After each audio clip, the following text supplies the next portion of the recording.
లూకా సువార్త 2వ అధ్యాయము 7వ వచనాన్ని చదువుకుందాం. తన తొలిచూలి కుమారునికని పొత్తి గుడ్డలతో చుట్టి సత్రములో వారికి స్థలము లేనందున ఆయనను పశువుల తొట్టిలో పరుండబెట్టని చిన్ని ప్రార్థన. పరిశుద్ధుడా, ప్రేమ కలిగిన రాజ్యానికి వందనాలు. నీ దివ్యకాల సమయమందు నీ పాద సాన్నిధ్యంలో నీ ప్రియమైన మేమందరము సమకూడి మిమ్మల్ని ఆరాధించడానికి నువ్వు చూపిన ఈ గొప్పదైన తరుణాన్ని బట్టి, కృపను బట్టి వందనాలు. కూడి వచ్చిన బిడ్డలందరినీ మీరు దీవించండి.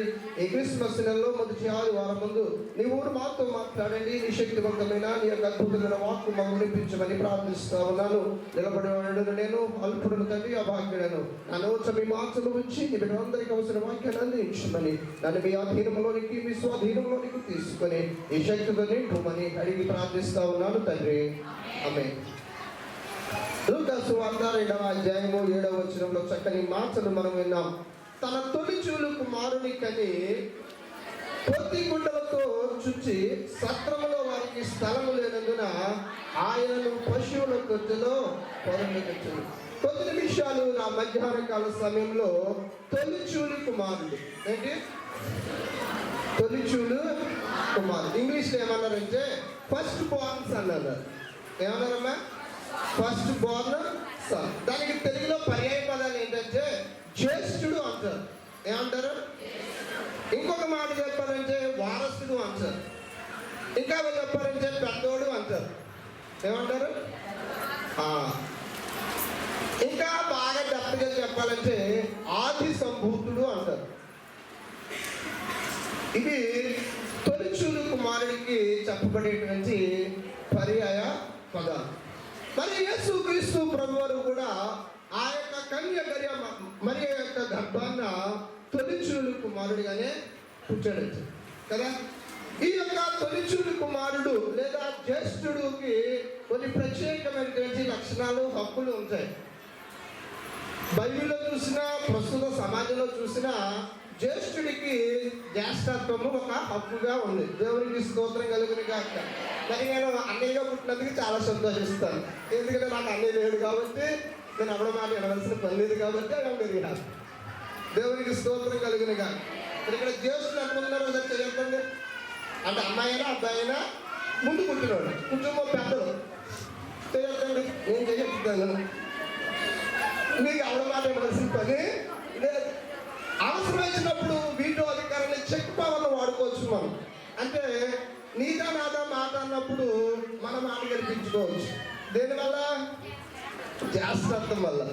అది జ్యేష్ఠత్వం వల్ల కలిగినటువంటి లాభం. కనుక నాకు నా చిన్నానాళ్ళ పిల్లలందరిలో కలిగితే నేనే పెద్దోడు కాబట్టి అందరూ తమ్ముళ్ళే. ఎవరిని గౌరవించి పిలవలసిన పని లేదు. ఒరేని పిలిచేటువంటి హక్కు దేని ద్వారా వచ్చింది? జ్యేష్ఠత్వం ద్వారా వచ్చింది. కానీ చాలా హ్యాపీ నాకు ఆ విషయంలో. నాకు ఇద్దరు అన్నయ్యలు ఉన్నారు కానీ దూరంగా ఉంటారు. అని పెద్దగా పిలవాల్సిన పని అప్పుడప్పుడు ఫోన్లో తప్ప నాకు పెద్ద బాధ ఉండదు. కానీ అందరూ తమ్ముళ్ళే కాబట్టి ఎలా పిలిచినా ఏం చేసినా చెల్లిపోతుంది. సంతోషం. మరి మీరు కూడా అలాగే వాడుకోండి అప్పుడప్పుడు జ్యేష్ఠత్వాన్ని. మరి ఈ యొక్క లూకా సువార్త 7వ అధ్యాయంలో చెప్పబడిన మాట, ఆమె ఏం చేసిందండి? తన తొలిచూలి కుమారుని కని పొత్తి గుడ్డలతో చుట్టి సత్రంలో వారికి స్థలము లేనందున ఆయన పశువుల తొట్టిలో పరుండబెట్టెను. ఈ యొక్క చరిత్ర చూస్తే, పాత నిబంధన గ్రంథాన్ని చూస్తే కూడా ఈ జ్యేష్ఠులకు చాలా హక్కులు కలిగినట్టు మనం చూస్తూ ఉన్నాం. తొలిచూలి కుమారుడే ఏం చేసేవాడంటే రాజ్యానికి వారసుడిగా ఉండేవాడు, రాజు అయ్యేవాడు.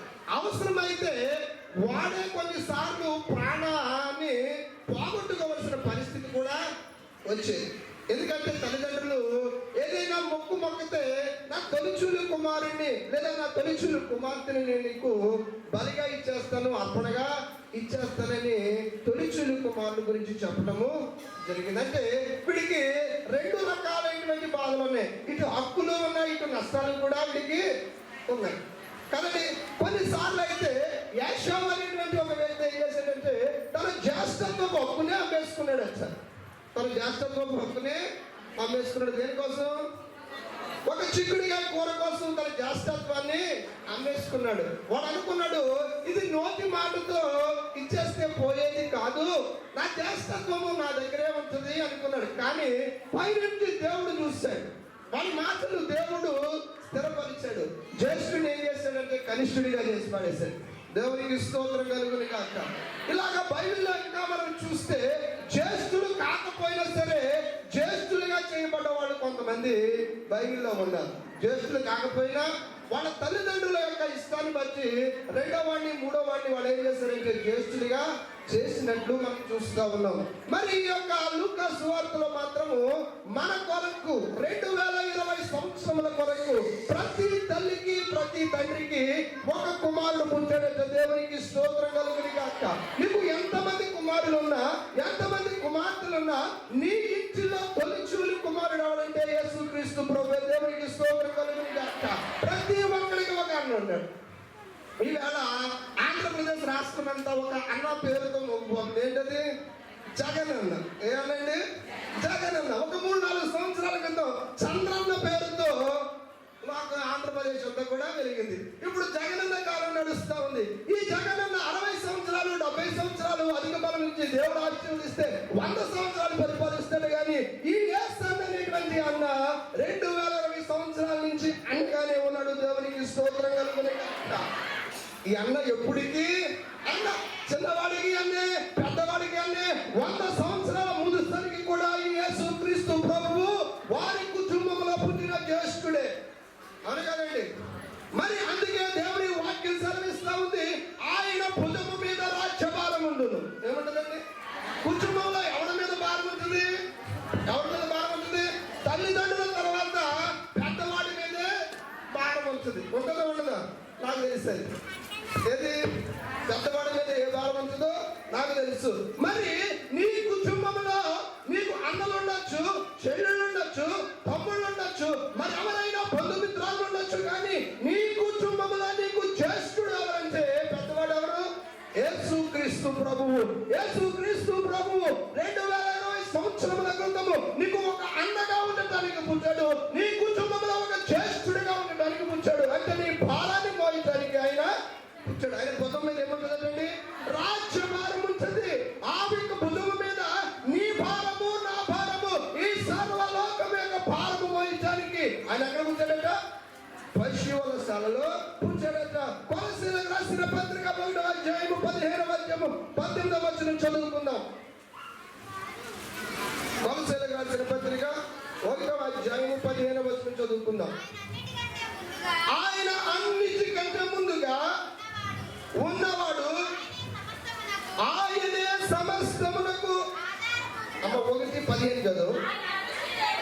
ఆయన అద్వితీయ దేవుని స్వరూపి సర్వ సృష్టికి ఆది సంభూతుడైనడు. దేవునికి స్తోత్రం కలుగును గాక. ఆనాడు ఒక పశువుల తొట్టులో పుట్టింది ఎవరంటే అదృశ్య దేవుని యొక్క స్వరూపము. ఎవరండి? అదృశ్య దేవుని యొక్క స్వరూపము ఆనాడు పశువుల దుట్టులో జన్మించిందట. యేసుక్రీస్తు ప్రభువు ఎలా జన్మించాడంటే అదృశ్య దేవుని యొక్క స్వరూపము. వాక్యం సెలవిస్తా ఉంది, ఆయన మనల్ని ఎలా చేసుకున్నాడంట? తన పోలిక చొప్పున తన స్వరూపమందు ఆయన మనల్ని చేసుకున్నాడు. దేవాది దేవుని యొక్క స్వరూపం ఎవరంటే యేసుక్రీస్తు ప్రభువు. ఆయన ఏమైనాడంట? సర్వ సృష్టికి ఆది సంభూతుడైనాడు. దానిలో ఎప్పుడు ఒక 4 వారాల క్రితము ఆది యందు వాక్యం ఉందట. ఏముందండి?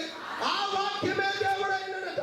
ఆయన ఆది సంభూతుడు. ఆయన అన్నిటికంటే ముందున్నవాడు. ఆయన అన్నిటికంటే ముందున్నవాడు. ఆయన దేవుని యొక్క దేనిగా పుట్టాడండి? ఆ దృశ్య స్వరూపము, ఆ తేజోమయుడైనటువంటి యేసుక్రీస్తు ప్రభువు ఎవరి యొక్క స్వరూపం అండి? ఆ దృశ్య దేవుని యొక్క స్వరూపము.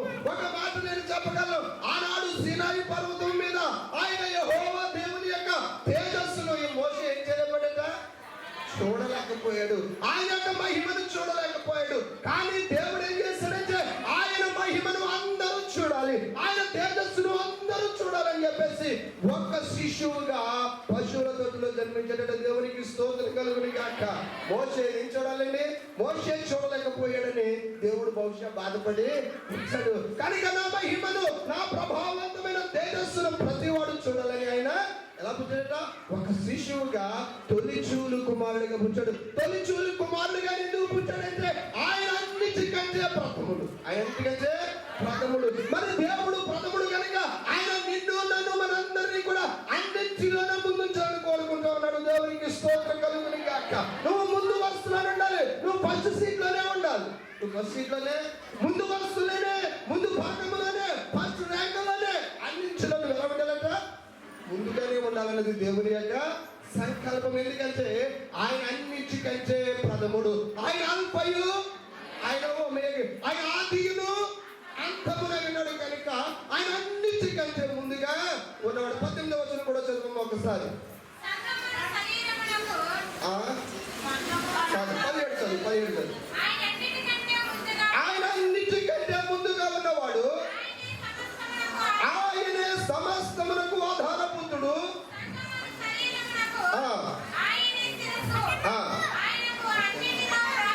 ఆయనకు అన్నిటిలో ప్రాముఖ్యము. దేవునికి స్తోత్రం కలుగును గాక.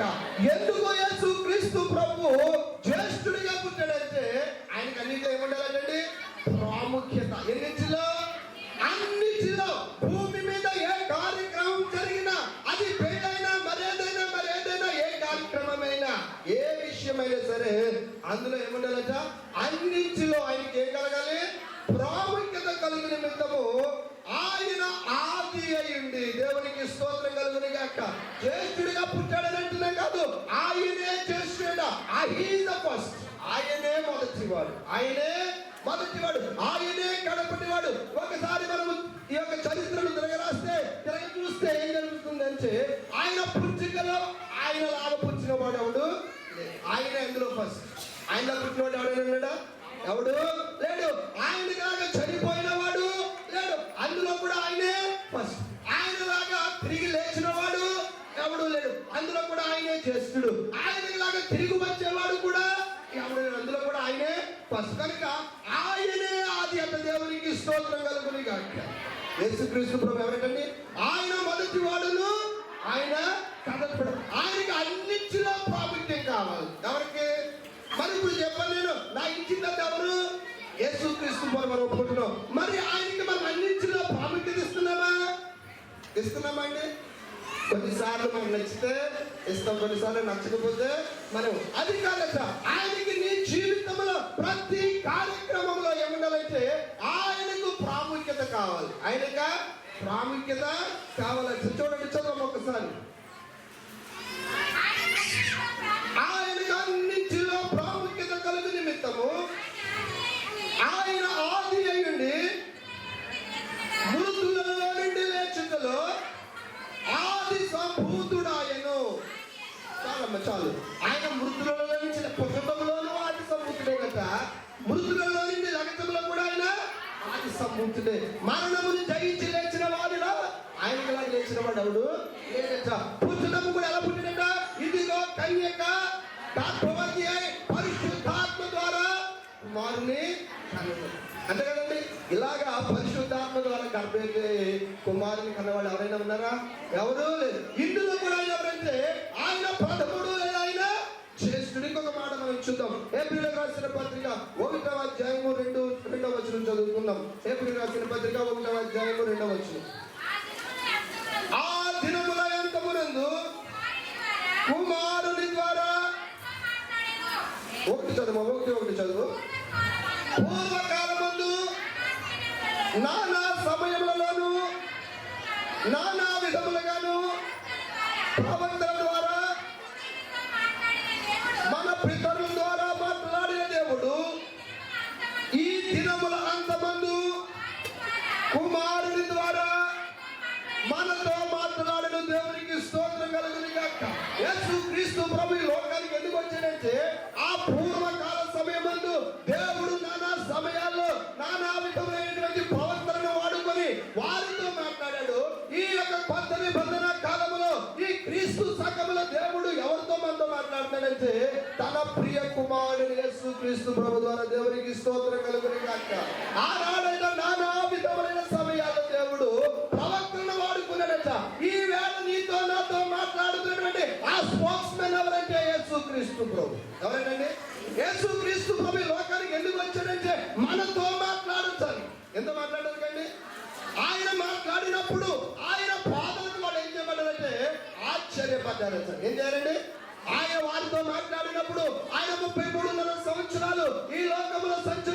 ఇప్పుడు ఆయన మాట్లాడినప్పుడు ఆయన దయగల మాటలకు వాళ్ళు ఏమైనారండి, ఆశ్చర్యపడట.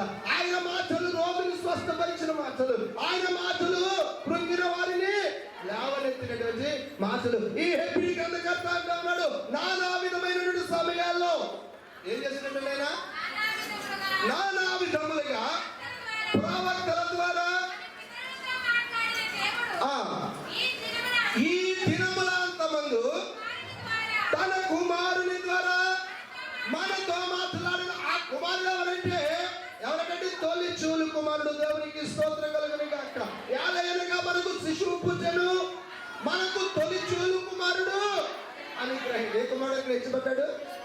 ఏలయనగా మనకు శిశువు పుట్టెను, మనకు తొలి చూలు కుమారుడు అనుగ్రహింపుడు. ఆ కుమారుడు ఎందుకు వచ్చాడో తెలుసా?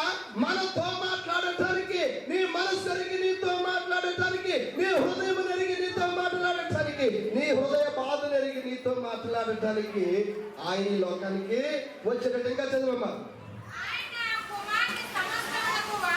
ఆయన తన కుమారునికి సమస్తమునకు వారసునిగా నియమించడం. దేవునికి స్తోత్రం కలుగును గాక. అంటే ఆనాడు పశువుల తొట్టులో కూర్చుంది ఎవరో తెలుసా? ఎవరండి? వారసుడు. ఎవరికి? నీకు, నాకు, మనందరికి, ఈ సర్వ ప్రపంచానికి ఎవరు పుట్టలేక వారసుడు. ఒక్కో కుటుంబానికి ఒక్కో వారసుడు ఉంటాడు, కానీ ఈ సమస్త ప్రపంచానికి వారసుడు ఎవరంటే ఎవరండి? యేసు క్రీస్తు ప్రభు. ఆయన తన కుమారుని ద్వారా సమస్తమునకు, అంటే ఈ భారతదేశానికే కాదు, అమెరికా దేశానికే కాదు, ఆస్ట్రేలియా దేశానికే కాదు, సర్వమానవాళికి, సర్వ ప్రపంచానికి ఎవరు పుట్టారట? ఆనాడు మనం అనుకుంటాం ఆ యొక్క పొంది కుండలతో చూపబడినటువంటి ఆ చిన్నారి శిశువు ఎవరట? సర్వ మానవాళికి వారసుడట. ఏంటండి? వారసుడికి ఏ హక్కు సంభవిస్తుంది? ఏమొస్తుందండి? వారసత్వం వస్తుంది, రాజ్యాధికారం వస్తుంది. ఏమొస్తుందండి? అందుకే వాక్యం సెలవిస్తుంది, అతడు ఆలోచనకర్త, నిత్యుడగు తండ్రి, బలవంతుడగు దేవుడు, నిత్యుడగు తండ్రి అనేకి ఆయన భుజం మీద ఏముంటుందంటే రాజ్యభారం. రాజ్యం చేసేవాడికి అందరూ కావాలి. ఊరు ప్రెసిడెంట్ ఉన్నాడు అనుకో, అతనికి అందరూ క్షేమ కావాలి, వాళ్ళకి కావాలి. జిల్లాకి కలెక్టర్ ఉండడానికి అందరి క్షేమము అతనికి కావాలి. రాష్ట్రానికి ముఖ్యమంత్రికి అందరి క్షేమము కావాలి. మరి యేసు క్రీస్తు ప్రభువు కూడా ఎందుకు పుట్టాడట? నీ క్షేమము చూడటానికి, నీ కుటుంబ క్షేమము చూడటానికి, నిన్ను వర్ధిల్ల చేయించడానికి ఒక రాజ్య వారసుడు పుట్టాడు. ఆ రాజ్య వారసుని యొక్క పని ఏంటంటే నీ యొక్క బాధ్యత, నా బాధ్యత, మనందరి బాధ్యత చూడవలసిన పని ఎవరి మీద ఉందండి? ఆయన ఎందుకు పుట్టాడట? మనతో మాట్లాడటానికి పుట్టాడట, మనకు వారసుడిగా పుట్టాడట. చదువు ఇంకా చూద్దాం. ఆయన ద్వారా ప్రపంచములను నిర్మించను, ఆయన దేవుని మహిమ యొక్క తేజస్సు. దేవునికి స్తోత్రం కలుగును గాక. యేసు క్రీస్తు ప్రభుని వర్ణించాలంటే ఒక మాటలో చెప్పొచ్చు, ఆయన ఏంటంటే దేవుని మహిమ యొక్క యేసుక్రీస్తు ప్రభుని వర్ణించాలంటే, ఆ బాలుడైన యేసును వర్ణించాలంటే ఒక్క మాటలో చెప్పండి, ఏంటంటే ఆయన దేవుని మహిమ యొక్క తేజస్సు. చూడండి, చాలా సార్లు చెప్తాం, ఒక్కొక్క కుర్రోడు యొక్క మొక్కలు చాలా తేజస్సుగా ఉందండి, అమ్మాయి యొక్క మొక్కలు చాలా తేజస్సుగా ఉందండి అంట. అవునా కదా? మరి మనమే ఎలా కనుకుంటున్నప్పుడు సర్వ సృష్టికి ఆ కారణభూతుడైనటువంటి దేవాది దేవుని యొక్క ప్రియ కుమారుడు యొక్క మొక్కం ఎలా ఉంటుంది అంటారు? ఎలా ఉంటుందమ్మా? చాలా తేజస్సుగా ఉంటుంది. ఇంకా చదవమ్మా. ఆయన తత్వం యొక్క మూర్తిమత్వమైనది తన మహత్తు గల మాట చేత సమస్తమును నిర్వహించుచు పాపముల విషయములో దేవదూతల కంటే ఎంతో శ్రేష్టమైన నామం పొందిన. దేవునికి స్తోత్రం కలుగును గాక. ఆయన తత్వము యొక్క మూర్తిమత్వము ఏంటండి? ఆయన తేజస్సు, ఆయన మహిమ యొక్క తేజస్సు, తత్వం యొక్క మూర్తి. ప్రతి తల్లిదండ్రులు ఏం కోరుకుంటారంటే నా పిల్లలకి నా లక్షణాలు రావాలి. పుట్టిన వెంటనే దగ్గరికి వెళ్ళి సేమ్ ఆడ అత్తలాగా ఉందండి, ఎలా ఉంది? లేక చిన్నలాగా ఉన్నాడండి, ఆ నాన్నలాగా ఉన్నాడండి, ఆడ అమ్మలాగా ఉందండి అంటారు. ఎవరైనా పిల్లలు చూస్తారు కదా, పిల్లలు తీసుకొచ్చారు కదా, అని చూసిన నాన్నమ్మ ఏమనుకుంటుందంటే సేమ్ వాళ్ళ అమ్మలాగే ఉందమ్మా, లేదా వాళ్ళ అమ్మలాగా నాన్నలాగే ఉన్నాడమ్మా అంటారు. అంటారా లేదా? అంటే వాళ్ళలో మనల్ని చూసుకుంటాం. మన యొక్క తల్లిదండ్రుల్లో కానీ మన బంధువుల్లో కానీ రూప లక్షణాలు ఏమైనా పిల్లల్లో ఉన్నాయేమని చూసుకుంటాం. మరి యేసు క్రీస్తు ప్రభు యొక్క తత్వం ఏమంటే దేవాది దేవుని యొక్క తత్వము. దేవునికి స్తోత్రం కలుగును గాక. ఎవరి తత్వం అంటే దేవాది దేవుని యొక్క తత్వము. ఏ చెట్టుకి ఆపండి, అవును కాదండి. వేప చెట్టుకి జాంకాయలు కాస్తాయా? జాంకాయ చెట్టుకి మామిడి పడి కాస్తాయా? కాయవు. ఎందుకు చేతులంటే ఆ యొక్క దేవాది దేవుడు సర్వ మానవాళి నిమిత్తము తన కుమారుని ఈ లోకానికి పంపించాలని ఏనాడో ఆయన ఏం చేస్తాడంటే రూపకల్పన చేస్తాడు. రూపకల్పన చేసి ఏం చేస్తాడంటే తన తత్వం యొక్క మూర్తిమత్వము ఏంటంటే తన పర్సనాలిటీ అంతా కూడా, తన యొక్క లక్షణాలంతా కూడా ఏం చేశాడంటే ఎవరిలోకి పంపించాడట? యేసయ్యలోకి పంపించాడు. ఇప్పుడు ప్రపంచం అంతా ఒక టెండెన్సీ నడుస్తుంది, DNA అంట. ఏంటండి DNA అంటే తల్లిదండ్రుల DNA తీసి అది దాచి ఉంచి పిల్లలకి ఎప్పుడైనా సరే జబ్బు చేస్తే దాన్ని వాళ్ళకి ఎక్కించేసి వాళ్ళకి జబ్బు లేకుండా చేస్తాం. అంటే వాడికే సూట్ అవుతాయి. ఒకరి బ్లడ్ ఇంకొకరు సూట్ అవుతా, ఎవరికి సేమ్ గ్రూప్ అయితే తప్ప రక్తం. అంటే దేవాది దేవుని యొక్క రక్తం ఎవరిలో ప్రవహిస్తుందండి? యేసు క్రీస్తు ప్రభు పుడికి పుచ్చుకొని పుచ్చాడట. అందుకని వాక్యం సెలవిస్తుంది ఆయన మూర్తి మొత్తం యొక్క ఈయన తత్వమట. ఆయన పర్సనాలిటీని పుడికి పుచ్చుకొని యేసు క్రీస్తు ప్రభు పుట్టాడట. ఆయన తేజస్సును వర్ణించడము దేంతో పోల్చారు తెలుసా? ఆయన తేజస్సుని నక్షత్రం యొక్క తేజస్సు. దేవునికి స్తోత్రం కలుగును గాక. దేంతో పోల్చారండి? సూర్య బింబము అంతా అందము గల తేజస్సు. దేవునికి స్తోత్రం కలుగును గాక. ఇంకొక మాట చూద్దాం. ఆనాడైతే ఏం చేశారో తెలుసా? దూతలు ఏం చేశారు? 6వ వచనం చదవం ఒకసారి. మరియు ఆయన భూలోకమునకు ఆది సంభూతిని మరలా రప్పించినప్పుడు చూడండి, ఒకసారి చూడండి. దేవుడు ఏం చేశాడట? ఏం చేసిన చదవమ్మా? ఆయన భూలోకమునకు ఆది సంభూతిని అనగా జ్యేష్ఠుని లేదా తన ప్రథమ కుమారుని ఏం చేసినట్టండి 2020 సంవత్సరాల క్రితము భూమి మీదకి మరలా రప్పించాడట. రప్పించినప్పుడు ఆనాడైతే ఏం చేశారో తెలుసా? దేవదూతలు ఏం చేసింది? ఇదిగో మీరు ఎవరు భయపడకండమ్మా, ప్రజలందరికీ కలుగుపోవు మహా సంతోషకరమైనటువంటి శుభవర్తమానాన్ని నేను తెలియజేస్తానని ఆనాడైతే ప్రవచనం చెప్పారు. కానీ దేవదూతలు ఆయన మరలా వచ్చేటప్పుడు ఈ యొక్క శిశువు మరలా వస్తాడంట. ఎలా వస్తాడు? అప్పుడు జ్యేష్ఠుడిగానే వస్తాడు. ఈసారి అయితే ఎలా వచ్చాడంట? చాలా సింపుల్ గా తను తగ్గించుకొని గొర్రె పిల్ల రూపం పెట్టుకొని ఈసారి లోకానికి యేసుక్రీస్తు ప్రభు వస్తే ఆయన మరలా రాబోతా ఉన్నాడట. అప్పుడు జ్యేష్ఠుడిగానే వస్తాడట. కానీ ఆనాడు ఏముండదు? ఈ గొర్రె పిల్ల రూపముడు ఏమంటుందండి? గర్జించు పదమ సింహమునైన వస్తాడు. దేవునికి స్తోత్రం కలుగును. ఎలా వస్తాడట? ఈనాడైతే గొర్రె పిల్ల వలె సాధు జీవి వలె తనను తాను తగ్గించుకొని వచ్చాడు. కానీ మరలా ఆయన వచ్చేటప్పుడు ఏం చేస్తాడటండి? ఏం చేస్తాడట? పదమ సింహం వలె వస్తాడట. ఆయన భూలోకమునకు ఆది సంభూతిని మరలా రప్పించినప్పుడు దేవుని దూతలందరూ ఆయనకు నమస్కారం చేయాలి. ఈ దేవుని దూతలు ఒకసారి ఏం చేశారో తెలుసా? ఆయన గురించి ప్రవచనం చెప్పారు. మరలా వచ్చినప్పుడు ఈ దూతలందరూ ఏం చేయాలండి? ఆయనకు నమస్కారం చేయాలంట. ఏం చేయాలండి?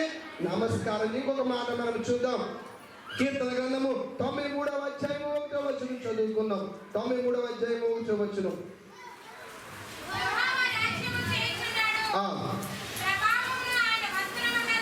ప్రభావమును ఆయన వస్త్రముగా ధరించుకొని ఉన్నాడు. యెహోవా బలము ధరించి బలముతో నడుము కట్టుకొని ఉన్నాడు. దేవునికి స్తోత్రం కలుగును గాక.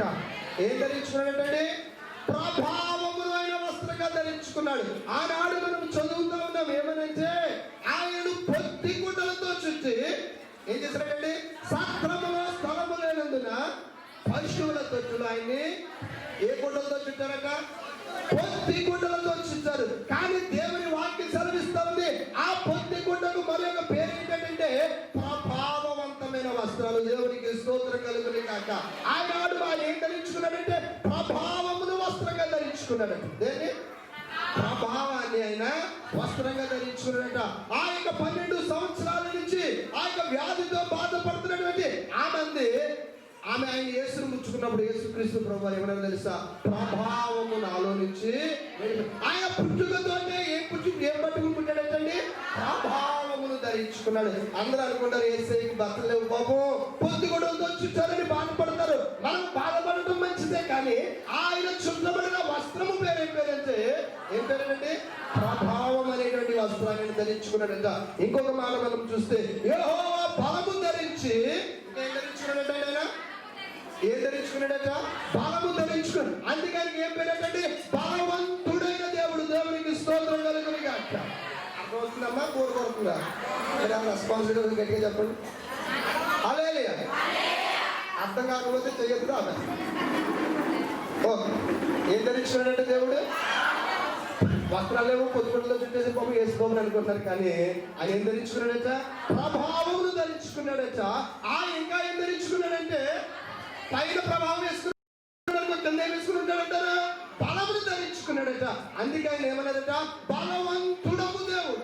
ఏ దేవుడండి? బలవంతుడగు దేవుడు, నిత్యుడగు తండ్రి, సమాధానకర్త.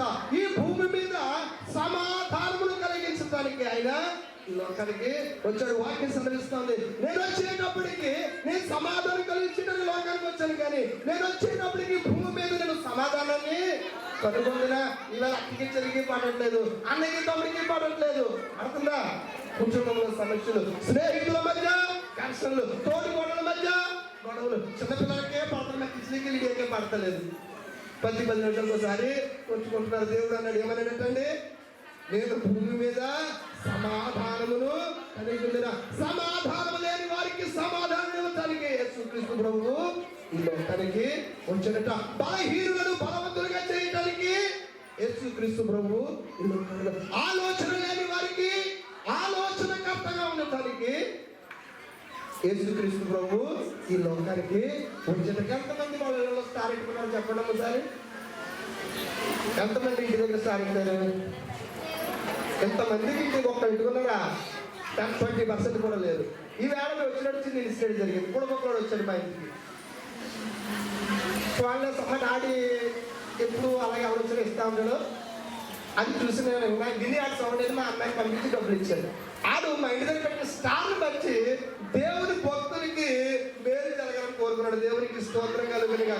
దేని చూసి? స్టార్ని చూసి. అలాగే నీ ఇంటిలో స్టార్ ఎట్టుకుంటే నీ జీవితం స్టార్ లాగా దేవునికి స్తోత్రం కలుగునిగా. అక్క ఇందాక అన్నబడి పాడింది ఏంటంటే, వారు ఆ నక్షత్రాన్ని చూశారు, వాడు కూడా యేసుబాబు మాట పలికాడంటే దానికి కారణం ఎవరంటే ఆ నక్షత్రాన్ని పెట్టుండకపోతే వాడికి యేసు అయినటువంటి మాట వాడుకుంటా వచ్చేది. అది కూడా ఓ రకంగా సువార్తగా ఉపయోగపడింది. కనుక క్రైస్తవులు చెప్పుకోవడం కాదు, ప్రతి ఇంటి దగ్గర స్టార్ ఎట్టుకోండి. నీ స్టార్ మారు. ఏమవుతుంది? మీరు స్టార్ ఎట్టుకుంటే ఎంతమంది స్టార్ మారాలి? మరి స్టార్ మారాలి అందరూ కోరుకుంటారు. దేవునికి స్తోత్రం కలుగును గాక. నా స్టార్ మారితే ఇంకా మారాలని నేను కోరుకుంటాను, తప్పులేదు. మీరు కూడా ఏం కోరుకోవాలి? ఆయన మన స్థితిగతులను మార్చడానికి ఈ లోకానికి వచ్చాడు, మనకు ఆలోచనకర్తగా ఉండటానికి. నిజమే, మనం కొన్నిసార్లు చదువుకున్నామని అనుకుంటాం, జ్ఞానం అనుకుంటాం, కానీ మూఢత్వంతో కూడిన పనులు మనం చేస్తూ ఉంటాం. ఆలోచన లేని వారికి ఆలోచన ఇవ్వడానికి, బలహీనులను బలపరచడానికి, శక్తిహీనులకు శక్తిని ఇవ్వడానికి యేసుక్రీస్తు ప్రభువు ఈ లోకానికి వచ్చినట. ఆయన బలమును ధరించుకున్నాడట, ఆయన ప్రభావమును ధరించుకున్నాడట. ఏం ధరించుకున్నాడండి? ప్రభావమును ధరించుకున్నాడట. ఇంకొక మాట చూద్దాం. మీకా గ్రంథము 6వ అధ్యాయం 6-7 వచనాలు చదువుకుందాం. మీకా గ్రంథము 6వ అధ్యాయం 6-7 వచనాలు చదువుకుందాం. ఏమి తీసుకొని వచ్చి నేను ఏమి తీసుకొని వచ్చి యెహోవాను దర్శించును, ఏమి తీసుకొని వచ్చి మహోన్నతుడైన దేవుని సన్నిధిని నమస్కారము చేతును, దహన బలులను వేలాది దూడలను అర్పించి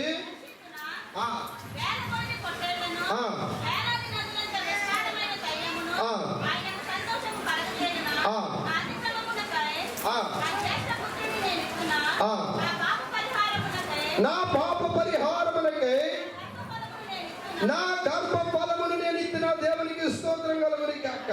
ఏమి తీసుకుని వచ్చి నేను యెహోవాను దర్శించును. భక్తుడు అంటున్నాడు, నేను ఏమి తీసుకుని వచ్చి ఆయన నేను దర్శించు. ఆనాడు తూర్పు దేశము జ్ఞానులు ఏం తెచ్చారని ఆయన దగ్గరికి? బంగారమును, గోళమును, సాంబ్రాణిని పట్టుకెళ్ళి ఆయన దర్శించారట. ఆయన యొక్క నక్షత్రమును చూసి మేము ఆయన దర్శించడానికి, ఆయన పూజించడానికి మేము వచ్చామని వాళ్ళు సాక్ష్యం ఇచ్చారట. మరి ఈనాడు వాక్యం సెలవిస్తామని ఏమి తీసుకుని వచ్చి నేను యెహోవాను దర్శించును. నేను ఇందాక చెప్పాను, రాజ్యాధికారమన్న వారసుడనట.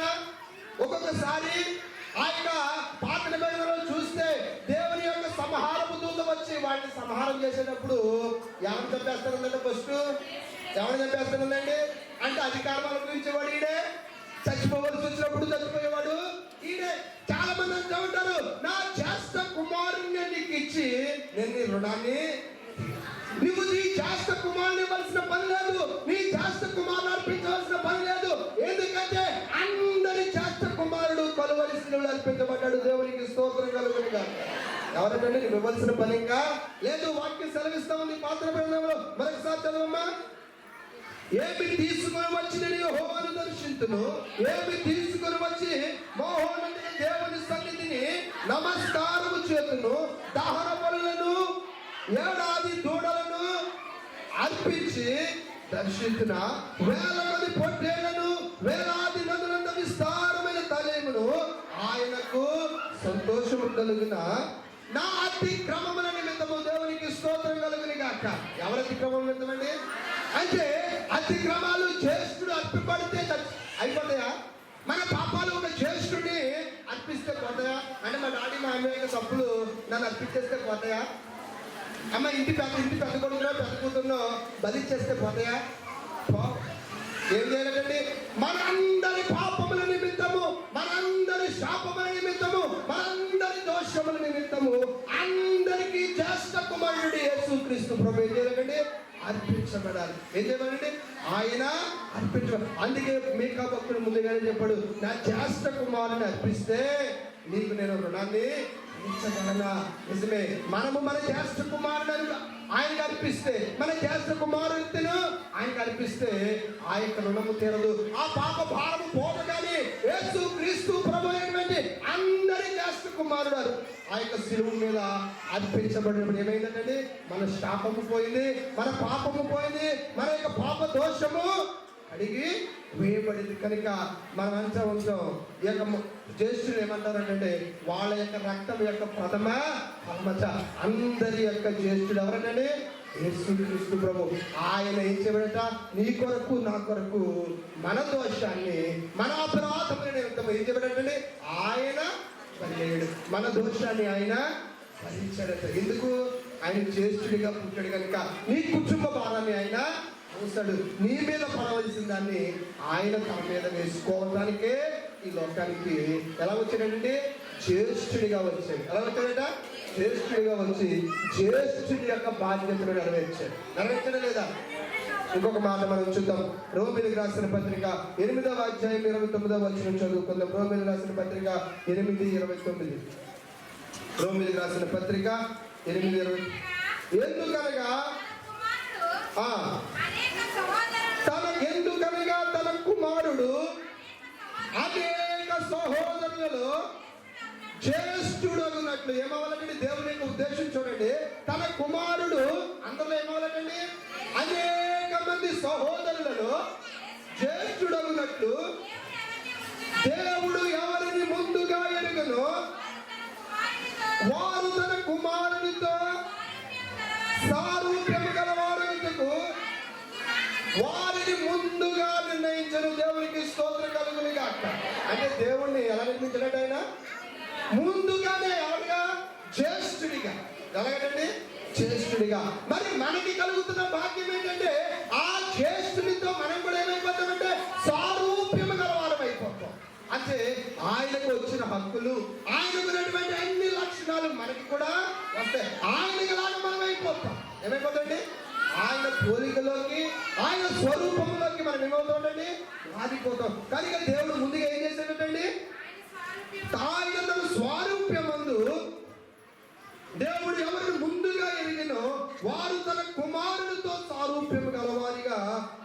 కొరకు వారిని ముందుగా నిర్ణయించను. అంటే ఈ క్రిస్మస్ వేడుకల్లో దేవుని యొక్క ఉద్దేశము, సంకల్పం ఏమిటంటే మనము ఆయనలాగా మారిపోవాలి. ఎలాగైపోవాలండి? ఆయనలాగా మారిపోవాలి. నిజమేంటి, యేసుబాబు రూపం నాకు ఎలాగ వస్తుందని మనం అనుకోవచ్చు, కానీ ఆయన రూపము నీ మనస్సులో ఏర్పడాలి. ఆయన మనస్సు నీ మనస్సులో ఏర్పడాలి. ఆయన ఆలోచన నీ హృదయంలో ఉండాలి.